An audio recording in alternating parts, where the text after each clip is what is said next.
Saya ingin memperkenalkan masalah dorning. Dorning istilah untuk potong tanduk itu dorning. Jadi dorning itu cara kita untuk memberikan keamanan pada ternak secara manual bisa, secara kimia bisa, dan elektrik bisa. Kalau dorning sendiri itu bertujuan agar ternak kita punya penampilan yang lebih menarik untuk dijual. Yang kedua, pertumbuhannya sangat bagus karena kalsium yang diproduksi oleh tubuhnya tidak berkurang ke tanduk dan fokus pada pertumbuhan tubuhnya. Dan nanti muaranya kalau sapi berdaging itu nantinya pertumbuhan dagingnya tiap harinya akan semakin banyak. Kalau untuk sapi perah itu produksi susunya naik. Dan dengan dorning kita bisa melihat seberapa banyak kadar kalsium yang ada pada hewan ternak tersebut. Karena tingkat kepadatan tanduknya itu bisa dibuat tolak ukur untuk melihat kadar kalsium. Apakah ini kalsiumnya kuat, banyak atau tidak pada hewan ternak tersebut bisa dinilai dari situ. Semakin tulangnya itu kokoh tanduknya, ini menandakan dia itu kalsiumnya tercukupi.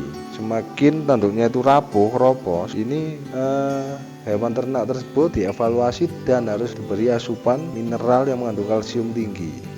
Jadi tujuan utamanya adalah kembali lagi ke nilai ekonomi. Kita melakukan apapun tujuannya ke nilai ekonomi. Kenapa? Kalau untuk sapi perah nilai jualnya semakin tinggi. Kenapa? Setiap sapi perah itu melahirkan sekali, dua kali. Itu kan di tanduk ini kan ada ruas-ruas ya yang menandakan tanda lahirnya, tanda berapa kali dia melahirkan. Tapi apabila dipotong, di dehorning, dia tidak akan memberikan tanda lagi. Oh, ini beranak berapa kali, yang penting sapinya gemuk dan sehat, itu mereka tidak bermasalah. Tidak mengurangi keindahan penampilannya. Itu sekilas tentang dehorning.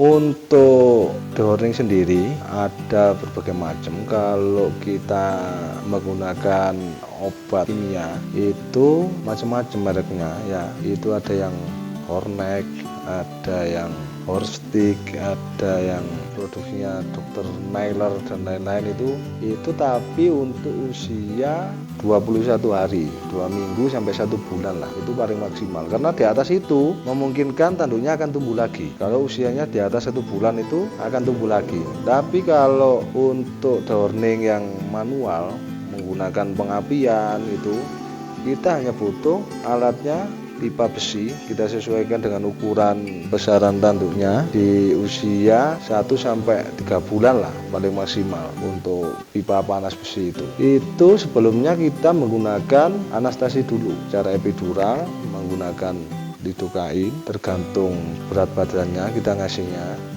Nah, setelah itu, setelah kita lakukan dehorning, kita berikan obat analgesik ya, dan sekalian antibiotik untuk yang dewasa yang dipotong itu. Jika diperlukan antibiotik, jika tidak cukup kita menggunakan limoxin dan lain-lain, itu sudah cukup. Dan untuk potong tanduk yang menggunakan kawat pemotong, kawat baja untuk pemotong seling ya, wire, itu usia 1 tahun ke atas bisa. Itu juga sama perlakuannya. Sebelumnya kita harus menggunakan anestesi dulu seperti yang saya tadi bilang. Perlakuannya sama, cuma yang membedakan wire itu akan tumbuh lagi tapi dengan jangka yang lama. Kalau usianya sudah 1 tahun ke atas itu memungkinkan tumbuh lagi tapi dengan jangkauan yang sangat lama. Itu sekian, terima kasih.